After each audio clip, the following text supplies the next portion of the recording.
So you guys already know, I mean, whenever I talk about this phone, I just get so many butterflies in my stomach. I feel like I'm about to vomit in like a good way, and I'm sorry to go there already in this video, but we're going to be talking about the iPhone SE, the first generation one, and seeing how it holds up in 2021. Now, what's very interesting about this type of device was that all of last year, all the year before, basically, we were talking about the successor of this phone, which was the iPhone SE 2. We eventually got it. Now we are getting rumors about an iPhone SE 3, and the fact that we're already getting those rumors is so insane to me because, again, it just shows how good of a phone that, the iPhone SE lineup is, and it originally started with this device. Now, I'll go ahead and leave this iPhone SE as well as the SE2 and probably some other iPhones that I would recommend this year for the cheapest prices that I find. You can get them in the links down in the description below. You can help support the channel at the same time. Now, the front of the iPhone SE is definitely something that's kind of a little polarizing. So it does have that 4-inch panel on the front. It's an IPS panel, not an OLED, not a high refresh rate, but still perfectly fine. I mean, this thing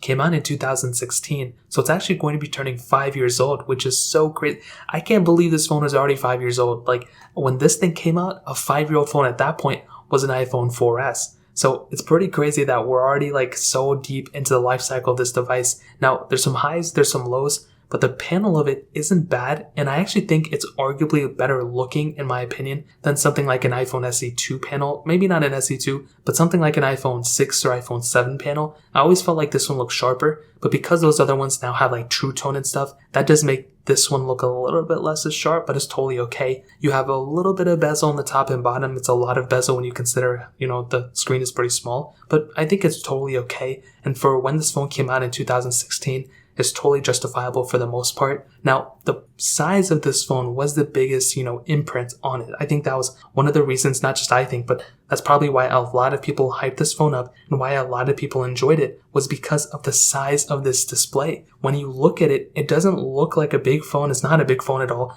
And it's a very small phone, but Apple really didn't, take out anything else. It was still the same speed as the iPhone 6S. Really, the biggest difference may have been the battery life, but more so the front camera. I think that was really the only place that was a major difference. Now you have a lightning port on the bottom, headphone jack, and on the back, you have the aluminum back with 2 glass shards on the top and bottom.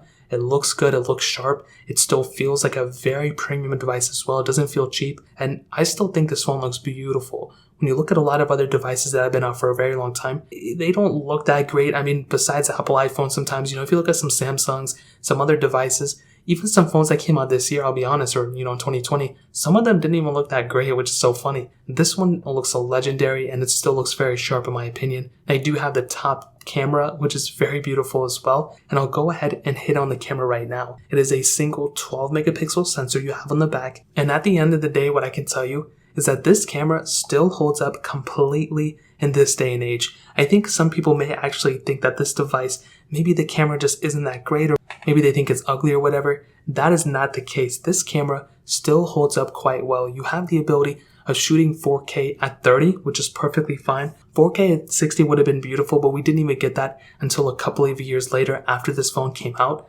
So I think it's okay for the most part. But the fact that this thing has 4K on the back, it makes it totally okay. And fun fact, actually, if you look at all the other iPhones that ever came out, I mean, they still only have 12 megapixel sensors. Not saying that this camera is the same as the iPhone 12 or something like that, but it's kind of an interesting thing. I don't know if that even means anything. Now, on the front of the iPhone SE, you do have that 1.2 megapixel sensor. Now, this is a little bit of a different thing. When you have, a 1.2 megapixel sensor that can only do 720p videos on the front, this may make it or break it for you. In my opinion, it's not a bad camera, and if I had to use it, I'd probably be okay with it just because I love this phone so much. But I don't know. I mean, it may be a big deal to you. I'll definitely tell you, if you're somebody who wants to film a lot of videos on the front, if you're somebody who wants to make a lot of Instagram videos or TikTok videos and you want to use this phone's front camera, it's gonna get the job done, but it's not going to be like an amazing thing. It's not gonna be, like a wow factor. You don't have 1080p on the front. You especially don't have 4K. And that's definitely something that's gonna make it or break it for a lot of people, I'm sure. But if you're somebody who's,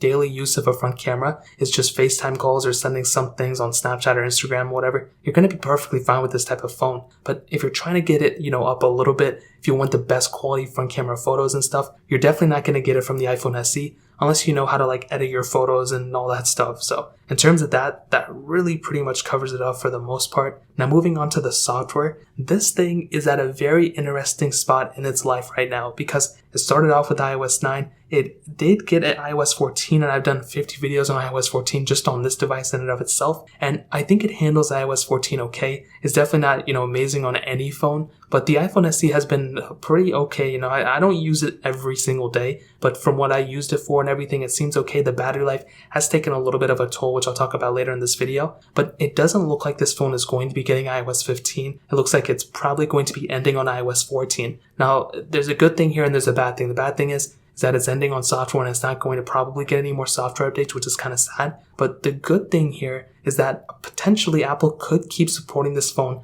on iOS 14 for at least like a year or two. And just like how they're doing it for the iPhone 6 and iPhone 5S, you can see those phones are still getting iOS 12 updates, and we just got an iOS 12 update like 2 days ago, which is so insane. So the fact that we're still getting iOS 12 updates makes me think that Apple is just not going to randomly stop supporting this phone either. So in terms of software, that pretty much covers it up. Now performance-wise, this thing has that Apple A9 chip inside of it, a dual-core CPU with 2 gigabytes of RAM on every single model of this phone that ever came out. And what I can tell you about the RAM and just the whole entire performance of this phone is that at the end of the day, this phone is still a very smooth phone and still a pretty fast phone for how old this phone is and for whatever's inside this phone in terms of the chipsets and the RAM. So what I can tell you is that if you're somebody who wants the most out of a phone, like you want the best performance, you want the best this and best that, or at least something comparable, this is definitely not it. I mean, this is not going to substitute an iPhone 12. It's not like you're going to get an iPhone 12 type of performance from this type of device.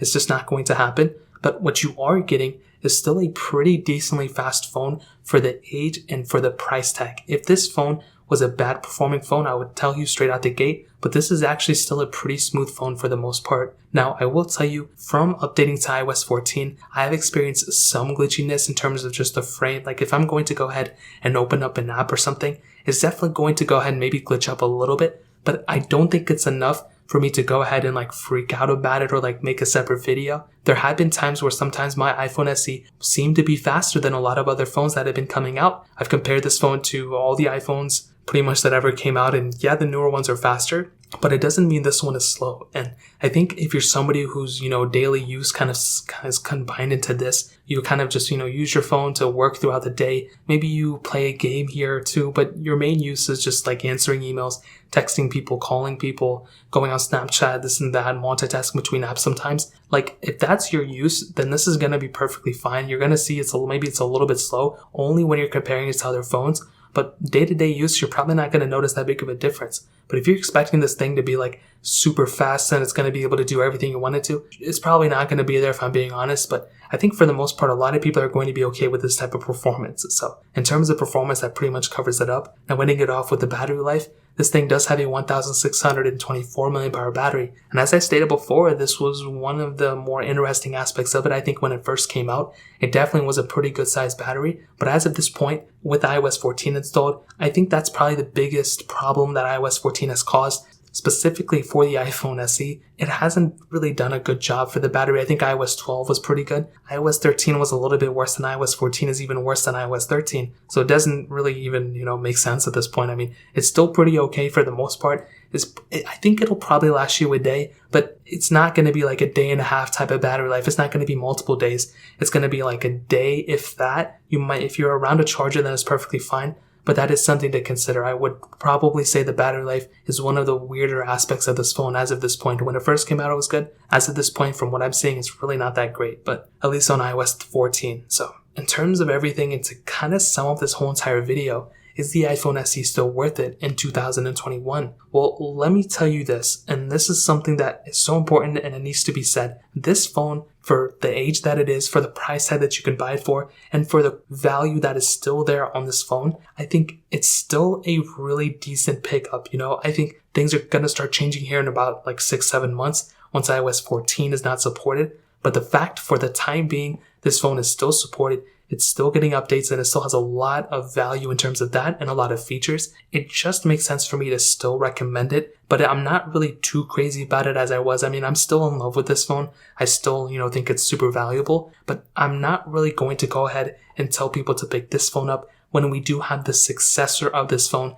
that's still at a pretty good price. I mean, I think you can pick up some iPhone SEs for maybe around like $300. And I think even at that, it's still a pretty decent price. This thing you can probably pick up for less than $100. If you're lucky, you may even be able to pick some up for like around $50. And I think at that price tag, like if you have no iPhone or if you have no phone at all, then getting the iPhone SE is like better than not having any phone at all. It's actually, you probably have a pretty good experience from it. But as I said before, there are some caveats. The front camera definitely isn't that great. The battery isn't going to last you forever. No phone's going to last you forever, but this one is definitely not amazing. It's not brag-worthy. And the software update, like the software lifecycle, is looking to be gone pretty soon. You know what I mean? Like within the next couple of months, it's probably not going to be here anymore. So that's a humongous thing to keep in mind. But even with those things being said, I don't think this phone is a bad pickup, and I'd probably recommend it. But there are some more phones that I would recommend way above this thing. The iPhone X, the iPhone SE2, even like an iPhone 8, I would recommend over this device as well. And those are older devices. They're more expensive than this phone, but I think, they're well worth it, to be honest. If you want a phone that's going to last you much longer, those are definitely the ways to go. So in terms of that pretty much covers it up. Like I said before, if you want to pick those phones up, links will be down in the description. You can get them from there and help support the channel at the same time.